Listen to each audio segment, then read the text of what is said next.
잠언 21장 13절부터 하도록 하겠습니다. 잠언 21장 13절. 가난한 자의 부르짖음에 귀를 막는 자는 누구라도 그 자신도 부르짖게 될 것이나 들을 자가 없으리라. 당연하죠. 우리가 그 같은 형제 자매들이나 이런 사람들을 위해서 기도해주고 어려운 문제 있을 때 같이 걱정해주고 도와주고 이런 것이 필요하죠. 부모가 자녀들이 있는데 자녀들끼리 서로 도와주고 서로 위해주면 아주 상당히 기쁘죠. 그러나 둘이 싸우고 뭐 서로 시기 질투하면은 또 무시하고 하면은 부모의 마음이 아픈 것과 동일한 것입니다. 요한일서 3장 17절에 보면 누가 세상에 재물을 가졌는데 자기 형제의 궁핍한 것을 알면서도 그를 동정하는 마음을 닫으면 어찌 하나님의 사랑이 그 안에 거하겠느냐 이렇게 말씀하셨죠. 소경 바디메오 있죠. 소경 바디메오가 그 사람은 날 때부터 소경이니까 눈을 뜨고 싶은 생각이 얼마나 간절하겠습니까? 그러니까 소문을 들어가지고 예수님이 오시면 혹시 자신의 눈을 뜨게 하실 수 분명히 있을 것이다. 있을지도 모르겠다. 아니면 있겠다. 이렇게 또 느꼈겠죠. 확신을 가졌을 거예요. 아마.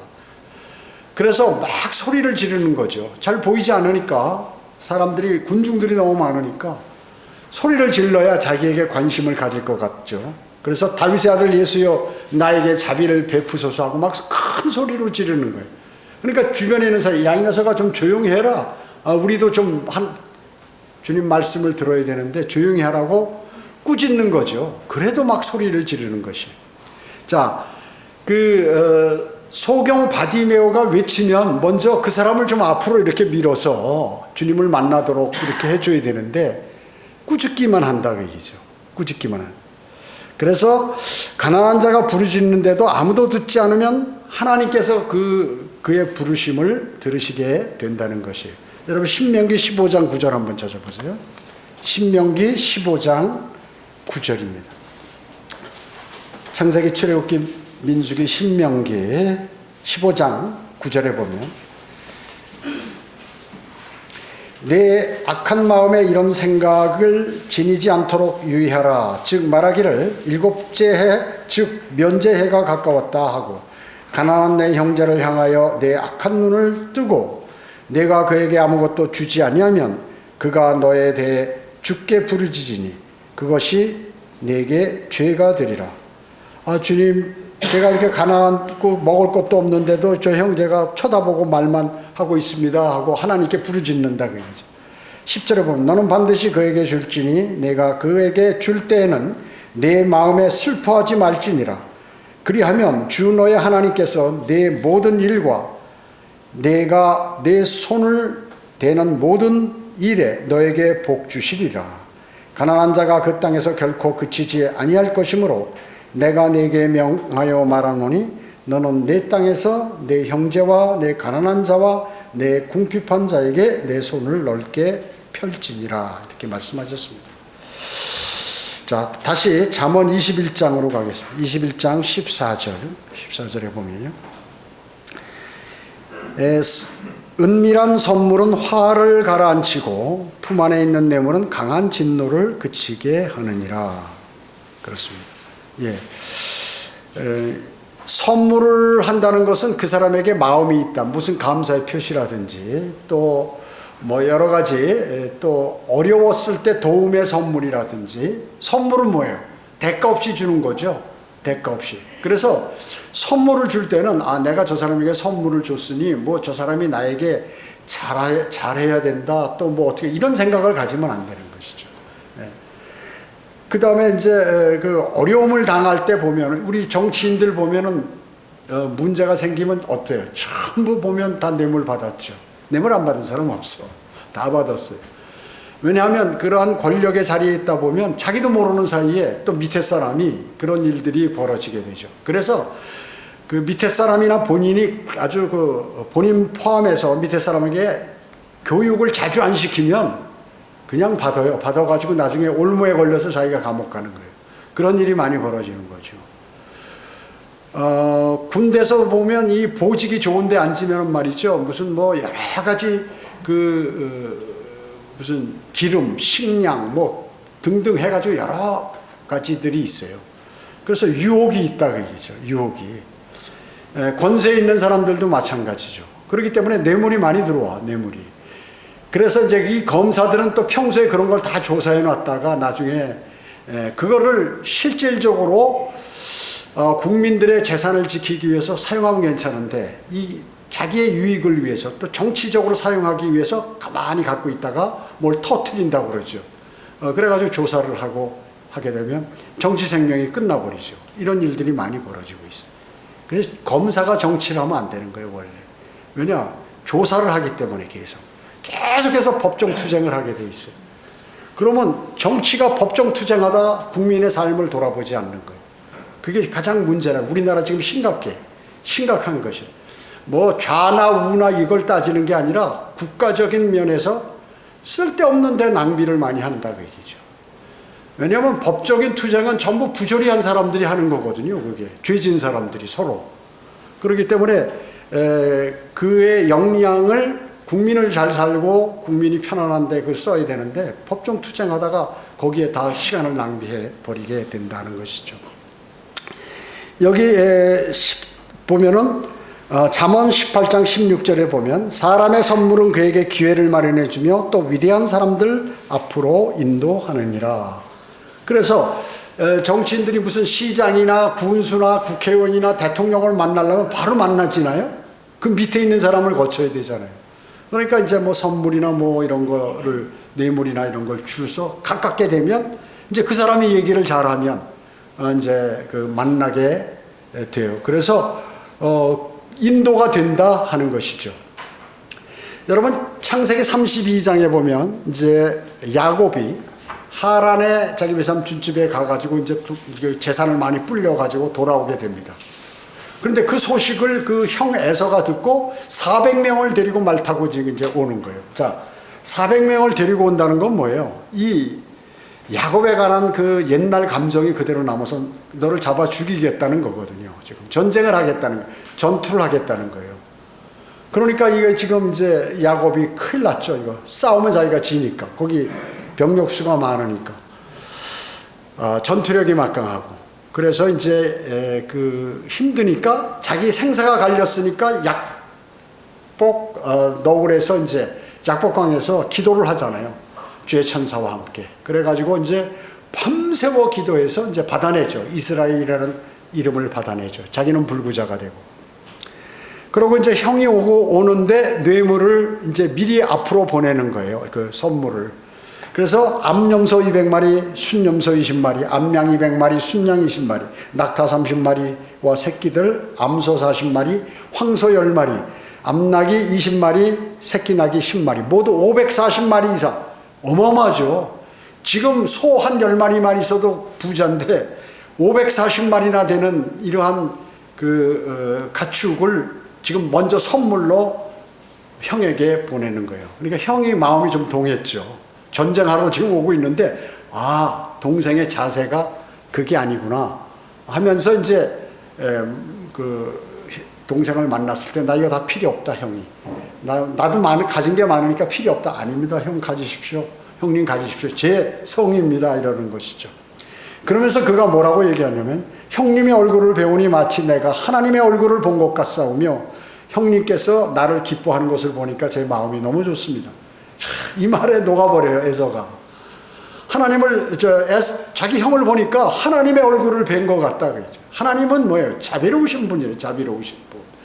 그러니까 자기가 죽을 것을 여기서 면하게 되죠. 그리고 형과 같이 화해하게 되는 것입니다. 또 우리가 이제 그 영적인 의미로 보면 하나님께서 사람들에게 넘치는 그러한 은혜를 주셨잖아요. 우리에게.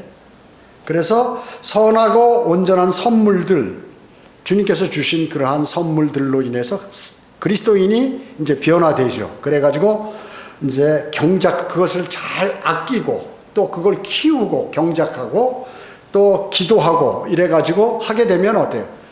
위대하신 주님 앞으로 이제 인도가 되는 것이죠. 그리스도의 심판석에서 떳떳하다 그 말씀이에요. 그 실질적으로 그런 일들이 이제 이루어지게 되는 것이죠. 여기 15절 보겠습니다.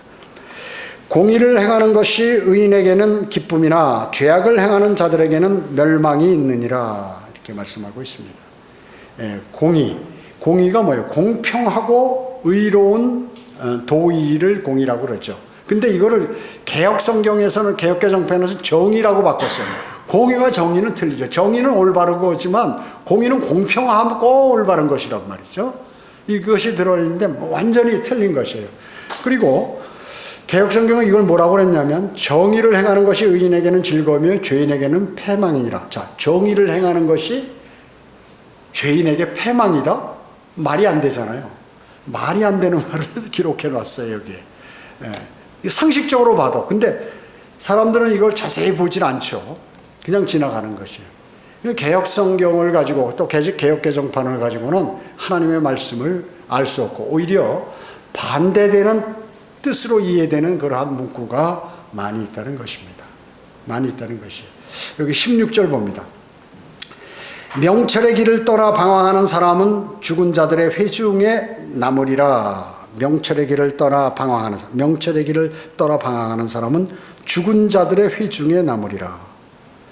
성경대로 믿는 지역교회가 잘 있고 성경적인 진리를 잘 가리키고 또 성경적으로 운영하고 있는데 여기서 그것이 잘못됐다고 자기가 똑똑하다고 나가버리면 이 사람들은 어떻게 여기요? 방황하는 사람이 돼서 죽은 자들 회중에 구원받지 않거나 또 영적으로 피폐한 사람들하고 거기에 남게 돼버린다 하는 그러한 의미예요, 이게.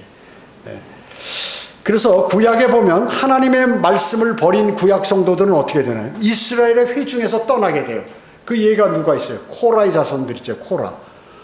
불평불만하면서 모세에게 다가갔을 때 어떻게? 하나님께서 그냥 땅을 열어가지고 그 사람들 가족부터 재산들 다 덮어버리잖아요. 그런 일들이 벌어진다 그 얘기죠. 또 신약에서는 하나님의 말씀을 버리고 지역 모임을 떠나는 그리스도인은 그 모임에서 쫓겨나게 된다는 것이죠. 고린도전서 5장 6장에 그런 내용들이 다 나와 있어요. 출애당하는 거죠. 우리 교회 뭐 이진모라든지 홍현희, 백철호, 이은정 이런 사람들 쓸데없는 짓을 가지고 마귀에게 넘어가서 그렇게 하면 다 그 출애시켰잖아요. 이런 사람들.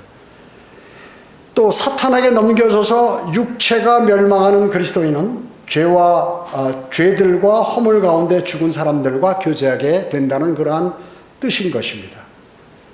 구원받은 사람도 있지만 구원받지 않은 사람들하고 같이 이렇게 어울리게 될 수밖에 없다. 육신적인 사람들, 이런 사람들과 어울리게 된다는 것이죠. 자, 고린도전서 5장 5절에 보면 그런 자를 사탄에게 넘겨주어 그 육신은 멸망케 하여도 그 영혼 주 예수 그리스도의 날에 구원받게 하려 함이라. 자, 사도 바울이 그런 자들을 사탄에게 넘겨줬다. 사탄에게 넘겨줬다고 얘기하는 거예요. 그러면 이 사람이 어떻게 되는 거예요? 육신은 멸망, 그게 죽는다는 거예요. 잘못하면 병들거나 죽거나. 그러면 빨리 죽어버리면 더 이상 죄를 안 진다 그 얘기죠.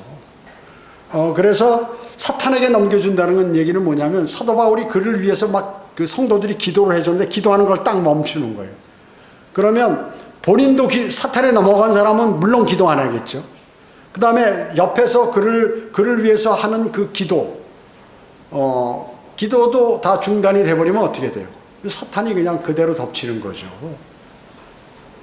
그러나 죽어도 구원받았다면 뭐 지옥은 안 가지 않죠. 상관없어도.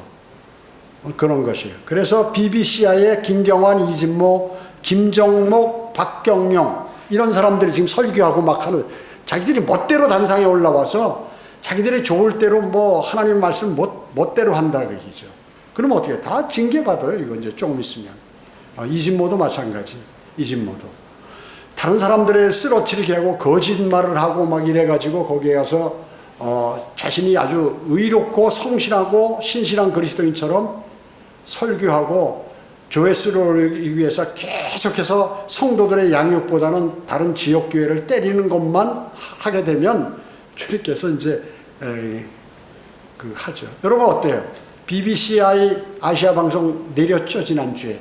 이제 더 이상 안 하겠다는 거죠. 제가 얘기했잖아요. 못한다, 이제. 그거. 다 부서진다. 얘기했잖아요. 뭐 지금 안 하는 거예요. 그리고 들을 사람들은 자기들 거 들어라. 헌금은 받겠지. 그러니까 이러한 모든 것들이 비성경적으로 하기 때문에 그것은 제가 얘기하는 것은 비난 차원이 아니라 그것을 죄를 지적하는 것이에요. 그것을 알으라고. 모르면 넘어가니까. 가달에 미친 사람처럼 탕자는 명철의 길을 떠나서 방황하죠. 명철의 자기 아버지 재산을 받아가지고 나가서 무슨 짓을 했겠어요? 무슨 짓을 했겠어요? 막 그냥 방탕하고 창녀들하고 놀아다니고 이러다 다 재산을 탕진하고 돼지우리에서 돼지가 먹는 밥을 먹고 있다가 도저히 안 되니까 이제 다시 아버지에게 돌아오게 되죠. 그 돼지들은 성경에서 구원받지 못한 여자들을 칭할 때 돼지들이라고 그러죠. 예. 그래서 그런 자들은 이제 서서히 죽어가는 거죠. 왜 잘못된 것을 돼지들은 더러운 것들을 먹죠. 균이 많은 것들 그런 것들을 먹기 때문에 이제 병들고 영적으로 병이 드는 것이죠. 잘못된 하나님의 말씀, 잘못 인도되는 하나님의 길 이런 것들을 따르다가 영적으로 병들고 피폐한 생활을 하게 된다는 것이죠. 디모데전서 5장 6절에 향락 속에 사는 여인은 살아있지만 죽은 것이니라. 향락. 그리스도인이 배교하면 어떻게 되느냐 하면 이제 과거의 성경대로 믿는 그 믿음을 견지하지 못해요. 그러다 보면 육신적으로 살아가거든요. 여기 있을 때는 거리 설교도 잘하고 구령도 잘하는데 만약에 그런 일이 있으면 그런 것도 안 하죠. 또 주님과 교제도 풍성하게 나누는데 그런 것도 이제 적어지죠. 그러면 어떻게 되겠어요? 영적으로 피폐하게 되죠. 피폐하게 되는 것입니다. 그렇기 때문에 살아있지만 죽은 것이라 그 얘기죠. 왜냐면 세상을 좋아하기 때문에 향락 속에 살기 때문에 죽은 사람과 같다. 그래서 성경은 향락 속에 디모데전서 5장 6절 향락 속에 사는 여인은 살아있지만 죽은 것이니라 이렇게 말씀하고 있는 것입니다. 여기 17절 보겠습니다. 쾌락을 좋아하는 자는 가난하게 되고 술과 기름을 좋아하는 자도 부하게 되지 못하리라 이렇게 말씀하고 있죠. 자, 당연하죠. 쾌락을 좋아하면 돈을 많이 쓰겠죠. 그러면 나중에 가난하게 되는 것이죠.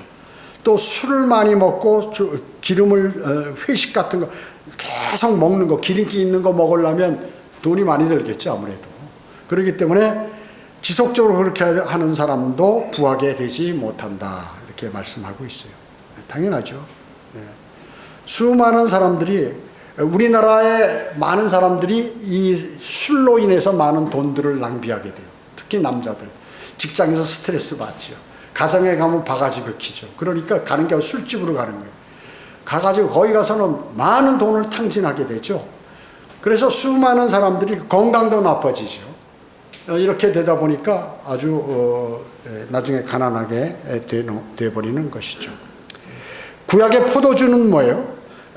그리스도의 피의 모형뿐만 아니라 사치, 쾌락, 또 안락한 휴식도 이렇게 휴식을 나타내는 것이죠. 사람이 쾌락을 자신의 목표로 하고 쾌락을 위해서만 산다면 그 사람은 이제 뭐예요? 나중에 어떻게 됩니까? 돈을 훔치게 된다. 즉 자신의 돈이 다 떨어지면 어떻게 됩니까? 사람이 거짓말하게 돼요. 사기를 친다 그 얘기죠. 그 돈을 훔치는 거거든요. 사기를 치고 이 돈을 충분히 모으지 못하니까 돈 쓰는 습관은 있는데 돈이 없으니까 어떻게 돼요? 남의 것을 어떻게 비정상적인 방법으로 뺏어볼까?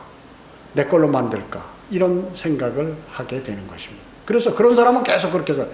보이스피싱이나 노름에서 돈을 많이 얻은 사람 이런 사람들은 어때요? 계속 쾌락과 향락 속에 살다가 아주 어려운 생을 마감하게 되죠. 대부분 그런 것입니다.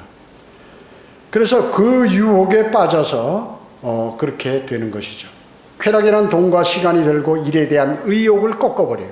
그러니까 쾌락을 하다 보면 일하기가 싫은 거예요. 일하면 피곤해. 그러면 소득이 없죠. 그러다 보니까 계속 어렵게 살면서 나중에 어떻게 술과 마약으로 노숙자들이 왜 그래? 사업하다가 사업 실패하고 그 다음에 여러 가지 어려운 환경 속에서 있던 그러한 사람들이 술을 계속 먹으니까 노숙자 쳐놓고 술 안 먹는 사람이 없어요. 술은 좋아하는 거예요. 돈은 없는데 돈만 생기면 술을 먹는 거예요. 그냥 길거리에서요. 그러니까 자신이 좀 술을 줄인다든지 끊는다든지 하고 뭔가 뭐 개천에 가서 세수하고 말이죠. 뭐 부지런하게 움직이고 일당 받으면서 일하면 편하게 살 수 있는데 하기 싫은 거예요. 왜냐? 계속해서 쾌락과 향락을 즐겼기 때문에 적응이 안 돼요. 적응이 안 돼, 일하는 것에. 그래서 일을 하면 자기가 죽는 것으로 아는 것이. 그리고 노숙자 쉼터를 만들어 놓고 국가에서 거기 들어와서 뭐 다 새끼 다 먹여줄 테니까 거기서 있어라. 그래도 통제받기 싫어서 거기 안 들어가는 것이. 그러다 길거리에서 병들어 죽어버리죠. 이런 사람들이 지금 우리나라에도 많이 있고 전 세계적으로 대단히 많이 있습니다. 아무리 잘 사는 나라도 노숙자는 있는 거예요. 왜냐? 일하기 싫은 사람들이 있기 때문에 노숙자는 항상 있는 거고 게으른 사람들이 있기 때문에 당연히 있는 것이죠. 예수 그리스도께서는 죄인들을 위해서 고통스러운 죽음을 맞이하시는 데 있어서 기뻐하셨어요. 그분은 자신이 무슨 정말 괴로워서 막 고통당하고 마음까지 그렇게 하지는 않았다 그 얘기죠. 자신은 죄인들을 위해서 죽으시는 것을 기쁘게 생각하셨어요. 그래서 주님께서는 자신을 두려워하는 자들, 주님을 두려워하는 자들 속에서 기쁨을 일으키시는 거예요. 주님을 두려워하지 않는 사람은 어떻게 해요? 하나님의 사역을 하더라도 자기 멋대로 해. 자기 멋대로, 자기 그 세상 교회 방식대로 하든가 자기 멋대로 한단 말이죠. 그래서 그 사람의 안에는 기쁨이 없어요. 그러나 주님을 두려워하는 사람은 어때요? 그 마음속에 주님께서 기쁨을 허락하세요. 기쁨을. 나는 주님을 섬기면서 기쁨이 없다. 좋은 것이 없다. 이렇게 생각되는 사람이 있잖아요. 내가 주님을 섬기면서 내가 손해를 보고 있다. 이렇게 생각하는 사람이라든지 기쁨이 없다라든지 뭐 아무런 느낌도 없고 오히려 내가 조금 부담이 된다라든지 시간적인 뭐 시간도 많이 뺏기고 이렇게 생각하는 사람이 있잖아요. 그 사람은 주님을 두려워하는 사람이 아니에요. 주님을 두려워하면 그런 생각이 없어지면서 마음에 기쁨이 일어나고 주님을 섬기면 기쁜 거예요. 주님께 경배드리거나 하나님의 말씀이 선포되는 곳이 있으면 어디라도 가서 내가 듣고 싶은 생각이 나는 거예요. 그런 마음이 딱 생기게 되죠. 근데 그런 마음이 있다가 마귀가 공격을 하면 그 마음이 없어질 수도 있다 그 얘기죠. 그러면 다시 소생해야 돼. 소생케 하려면 주님과의 교제가 회복 안 되면 그거는 심각하다 그 얘기죠. 점점 심각하게 되는 것이죠. 그래서 여러분은 여러분의 믿음을 매일매일 점검하셔야 돼요. 그러지 않으면 마귀에게 매일매일 넘어가게 돼 있어요. 그래서 오늘도 마귀에게 지고 내일도 마귀에게 패하고 또 모레도 마귀에게 끌려가고 이렇게 하다 보면 어떻게 되느냐. 이건 이제 뭐 어렵게 되는 거예요. 삶이 피곤한 거예요. 그리고 그리스도의 심판석에서 아무것도 없는 것입니다. 그걸 잘 아시죠. 그래서 매일매일 내 자신을 점검하는 것이 필요하다. 그래서 깨어 있으라고 말씀하잖아요. 오늘 당장 오시면 어떡할 거예요? 주님이요. 자, 그래서 하나님께서 즐기시는 쾌락이 몇 가지 있는데 많이 있지만 몇 가지 말씀드리면 여러분 자신의 자녀와 종들이 어떻게 번성하는 것, 번영하는 것 이것을 좋아하시는 것이에요. 여러분이 잘 되기를 다 바라세요. 주님은. 그래서 기뻐하신다 그 얘기죠. 그리고 이스라엘이 자신과 교제하기 위해서 돌이키는 것을 볼 때 이스라엘이 돌아서서 막 울면서 주님을 찾을 때 주님은 기뻐하신다는 것이죠. 여러분 어때? 부모 자식이 막 그냥 지 멋대로 하고 뭐 가출도 하고 뭐 학교도 말썽 부리고 하다가 어느 날 갑자기 돌아서서 어머니 아버지 제가 잘못했습니다. 엄마 아빠 제가 잘못했어요. 돌아보니까 이제 내가 엄마 아빠 말씀에 순종하고 이제 학교도 열심히 다니고 부지런히 공부도 하고 이렇게 하겠다. 그러면 부모가 얼마나 기뻐요. 똑같아요. 주님도. 제가 잘못 길을 갔습니다. 이제부터는 제가 바른 생활을 하겠습니다. 주님하고 교제도 하고 이렇게 하면 주님이 너무 기뻐하신다. 이스라엘도 마찬가지고 그리스도인도 마찬가지고 이스라엘이 하면은 하나님께서, 아버지 하나님께서, 물론 그리스도인도 아버지 하나님이 기뻐하시지만 이스라엘은 하나님의 아내예요. 그리스도인은 뭐예요? 그리스도의 신부라고 얘기죠. 주 예수 그리스도께서 여러분이 잘 아시면 가장 기뻐하신다. 내가 저 형제, 저 자매를 위해서 십자가 달려 죽기를 잘했구나. 그 고통 전혀 기억이 안 나시는 거죠. 기뻐하시는 것입니다. 그리고 그분께서 창조하신 것을 볼 때 기뻐하시고, 그리고 성도들에게 왕국을 주실 때 기뻐하시는 것이요. 왕국을 주실 때.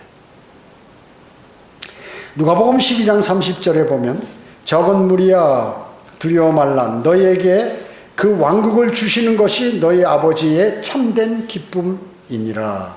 자, 여러분은 구원 받으셨으니까 물론 왕국에 가시겠죠. 전부 천년왕국에 들어가시겠죠. 근데 지금 여기서 왕국을 주신다는 것은 뭐예요? 통치한다는, 통치하는 거예요. 그러니까 그리스도인이 주님을 위해서 살지 않고 자기 멋대로 살면 그리스도의 천년왕국에서 통치할 땅이 없어요. 그런데 주님을 잘 섬기고 주님의 말씀에 신뢰하고 말씀대로 살아가고 실천하고 이런 사람들은 어떻게 천년왕국에서 많은 땅을 주어서 통치하시기를 기뻐하신다는 그 말씀의 얘기예요. 네. 너희에게 그 왕국을 주시는 것이 너희 아버지의 참된 기쁨이니라. 이렇게 말씀하고 있습니다. 여러분은 주님하고 풍성한 교제를 나누셔서 천년왕국의 왕국을 받으시기 바랍니다. 어떤 사람은 그리스도인 간에도 어떤 사람은 이 말씀을 믿고 어떤 사람은 안 믿잖아요. 자, 여러분 어때요? 성경은 예언이 100% 성취되죠. 단 한 개도 틀리게 이루어진 것이 없어요. 성취율 100%예요. 지금 거기에서 말씀하는 건데 그 말씀을 안 믿고 몽롱하게 앉아가지고 말이죠. 믿음 생활, 이게 지금 내가 주님하고 교제를 하는지 하나님의 말씀을 듣는지 아니면 경배를 드리는지 구분이 없이 살아가다가는 마귀의 낚시에 마귀가 던진 낚시 바늘에 걸려들게 된다는 것이죠. 걸려들게 되는 것이요. 18절 보겠습니다. 악인은 의로운 자를 위한 몸값이 될 것이요 범죄자는 정직한 자의 몸값이 되리라. 이렇게 말씀하고 있습니다. 예. 범죄자는 이제 사탄이 아니라 범죄자들과 함께 헤아림을 받고 죄가 되어서 우리를 위해 저주가 되신, 지금 여기서 말씀하는 거는 지금 범죄자를 말씀하는 게 아니라 주 예수 그리스도를 말씀하는 거예요. 이 말씀은요. 예. 악인은 의로운 자를 위한 몸값이 될 것이요 범죄자는 정직한 자의 몸값이 되리라. 자, 예수님이 범죄자야 아니에요. 원래는 죄가 없죠. 근데 우리 죄를 갖고 가셨기 때문에 범죄자를, 죄를 진 자는 나무에 달리죠. 나무 십자가에 달리신 거예요. 그래서 교리적으로 보면 그렇죠. 본문은 또 파라오와 그 첫 태생이 이스라엘을 대속하는데 희생될 것이다 하는 것이죠. 이스라엘을 구원시키기 위해서 어때요? 이집트의 첫 태생들을 싹 다 죽이잖아요. 파라오의 첫 아들도 죽었잖아요. 그죠? 네. 자, 그리스도를 거부하는 세대, 거부하는 것에 대한 대가, 그것은 뭐예요? 생명을 지불해야 한다. 생명을 지불해야 한다는 뜻인 것입니다. 이사야 43장 3, 4절에 보면 이는 내가 주 너의 하나님이요 이스라엘의 거룩한 분이며 너의 구주이매라. 내가 내 몸값으로 이집트를 주었으며 너를 위하여 에티오피아와 스바를 주었노라. 너는 내 눈에 진귀하였고 존귀하였기에 내가 너를 사랑했노라. 그러므로 내가 너를 위하여 사람들을 주고 내 생명을 위하여 백성들을 주리라. 이스라엘을 살리기 위해 사람을 죽인다 그 얘기죠. 이집트의 첫 태생 다 죽여버리잖아요. 해방시키기 위해서. 자, 이거 대단히 중요한 것입니다. 대단히 중요한 거. 이거를 흉내내려고 저 그리스도가 이 대환란 때 그리스도의 그 다윗의 보좌에 앉아가지고 자기가 하나님이라고 하면서 유대인들을 잡아서 사탄에게 제물로 바치는 거예요. 그 일들을 한다. 흉내내는 것이에요. 흉내내는 것입니다. 19절 보겠습니다. 다투고 성내는 여자와 함께 사는 것보다 광야에 사는 것이 더 나으니라. 지난주 시간에 했기 때문에 동일하죠. 당연하죠. 여러분 그리스도인 아내들은 절대 남편에게 따다다다 하지 마세요. 한두 번 얘기하고 말아야지 계속 얘기한다고 되는 게 아니니까 한두 번 얘기하고 적절하게 또 잊을만 하면 한두 번 얘기하고 그러면 남편에게 바가지를 많이 긁으면 남편이 나갑니다. 그리고 좋은 것을 해주기를 싫어해요. 그러니까 꼭 그렇게 하셔야 돼요. 그 다음에 이제 믿지 않는 남편에게도 그렇게 해서 나중에 복음을 전해야겠죠. 20절 보겠습니다. 현명한 자의 처소에는 귀한 보물과 기름이 있으나 어리석은 사람은 그것을 다 써버리느니라. 예. 자, 구약에서 현명한 사람은 가족들이 쓸 물건들을 잘 저장해 놓는다고 얘기죠. 그래서 구약에서는 물질적인 복을 받으려면 거룩한 삶을 살면 물질적으로 복을 받아요. 복을 받는 것이죠. 어리석은 사람은 어떻습니까? 재산이 있어도 그걸 다 탕진해버리는, 탕자처럼 탕진해버리는 것이죠. 탕진해버리는 것입니다. 방탕한 생활로 재산을 낭비하고 보물이 있다 하더라도 재빨리 다 써버리는 거예요. 써버리는 것이. 그렇기 때문에 그 어려운 삶을 살게 된다는 것입니다. 자, 그런데 하나님의 말씀대로 이렇게 하면은 그대로 되는데 그렇게 하지 못하기 때문에 많은 사람들이 어려움을 겪고 있는 것이에요. 자, 21절 보겠습니다. 의와 자비를 따르는 자는 생명과 의와 명예를 얻느니라. 자, 그리스도인은 말이죠. 영원한 생명을 얻죠. 여러분이 옳기 때문에 나중에 그 세마포를 주님께서 허락하세요. 성도들에 의해 세마포, 의. 또 명예도 얻어요. 통치를 하죠, 여러분. 면류관이 뭐예요, 면류관? 왜 면류관을 주실까요? 크라운, 왕관. 왕관, 면류관이요, 왕관. 그게 뭐예요? 명예. 여러분에게 여러분이 이 땅에서 주님을 섬기고 복음을 전파하고 또 성경대로 믿는 믿음을 갖고 바른 성경을 사용함으로 잘못된 성경, 잘못된 믿음, 그리고 잘못된 구원받지 못한 모든 이러한 사람들로부터 어려움을 많이 당하잖아요. 그렇기 때문에 주님께서 그에 대한 보상으로 명예를 여러분에게 허락하십니다. 명예를 허락하시는 것이에요. 그래서 의와 자비, 하나님의 의와 그 하나님께서 주시는 그 자비, 사랑, 그것이 뭐예요? 그 복음이거든요. 그것을 다 잘 따른 그러한 사람에게 주님께서 정말 영원한 생명, 그리고 바른 의, 그리고 그 명예를 여러분에게 허락하시는 것입니다. 구약적인 의미에서 볼 때 교회적으로는 오르지만 유대인이나 이방인에게 모두에게 이 내용은 다 적용이 되는 것입니다. 사실은. 이런 논리에 따라서 우리가 생명을 얻게 되는 것이죠. 생명을 얻게 되는 것입니다. 하나님의 나라와 그분의 의를 먼저 구하는 사람, 구한다면 그 사람은 어떻게 해요? 정말로 구원을 받게 되죠. 세상 사람이라도 정말 하나님을 사랑하고 정말 하나님께서 통치하시는 그러한 것들을 바라는 그러한 사람들은 반드시 구원받게 돼요. 세상 사람이라도. 또 기독교인들 가운데 구원받지 못한 사람 있죠. 진리를 막 찾아서 여기저기 다니면서 어떻게 이게 바른 믿음인가, 하나님을 어떻게 섬겨야 되는가 막 고민하는 사람들 있잖아요. 언제고 만나게 돼요. 구원을 받고 성경대로 믿는 지역교회에 탁 오게 돼요. 그러나 그렇지 않은 사람 있잖아요. 뭐 이거는 어떻고 저거면 어때? 성경이 뭐 한두 가지인가 100가지. 나는 성경을 공부도 많이 했기 때문에 성경을 킹제임스 성경도 놓고 개역 성경도 놓고 영어 NIV ASV, RSV 전부 놓고서 다 분석하고 이래가지고 훤히 안다 이렇게. 이런 사람들 있잖아요. 구원받은 사람 아니에요, 그 사람들. 그리고 진리를 모르는 사람들이에요. 하나님께서 그의 머리를 멍청하게 만들어서 이것저것 헤매도록 만드는 거예요.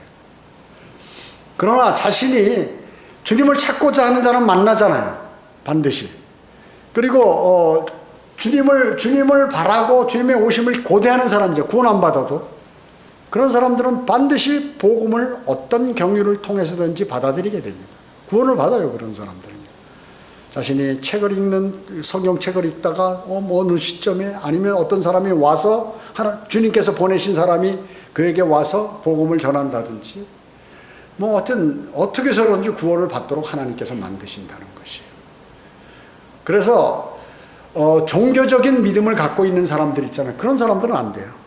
종교적인 믿음을 갖고 있는 사람. 그런 사람들은 안 되고 정말 갈급해서 주님을 찾고자 하는 사람들은 만나게 해서 구원을 받게 해 주신다.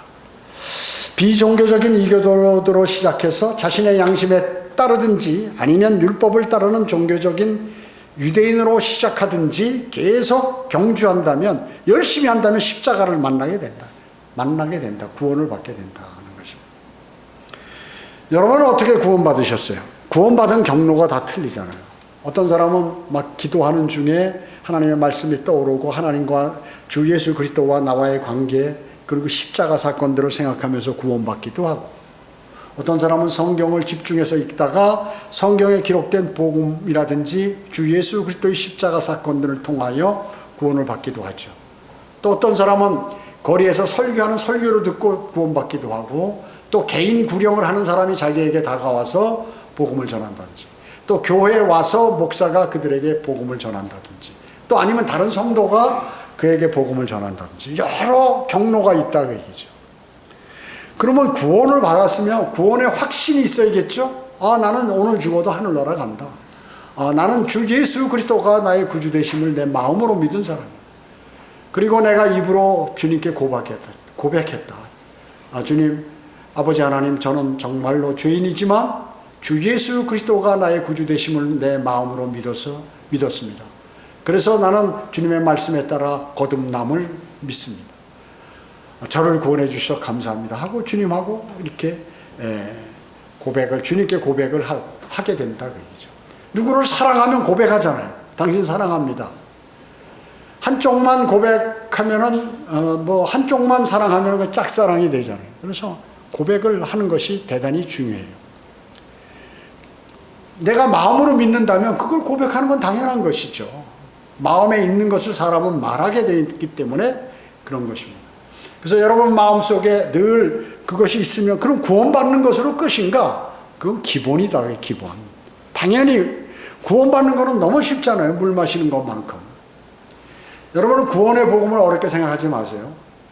구원받는 복음 전파하는 방법이 뭐 없나 이렇게 생각하지 말라 그 얘기죠.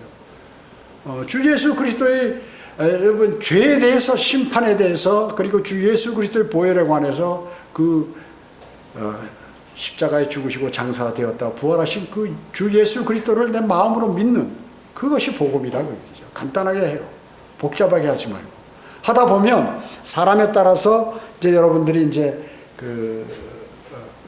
경험이 생기게 되면 대하는 방법을 이제 여러분들이 바꾸게 돼요. 그런데 머릿속에 나 복음 전하는 거 배우지 않았어. 난 그래서 복음을 못 전해. 그리고 배우면 또 저 이론만 아는 거예요. 실전을 해봐야 돼. 누구한테 복음을 전해봐야 돼. 그래서 망신을 당해보고 거부도 당해보고 이래야 복음을 전할 수 있는 것이지 그냥 이론적으로 해가지고 안 된다 그 얘기죠. 무조건 나가라 그 얘기죠. 무조건 나가는 거예요. 복음은 성경을 많이 알아서 전하는 게 아니에요. 자신이 구원받았으면 자신이 어떻게 구원받았냐 그거를 알려주는 거거든.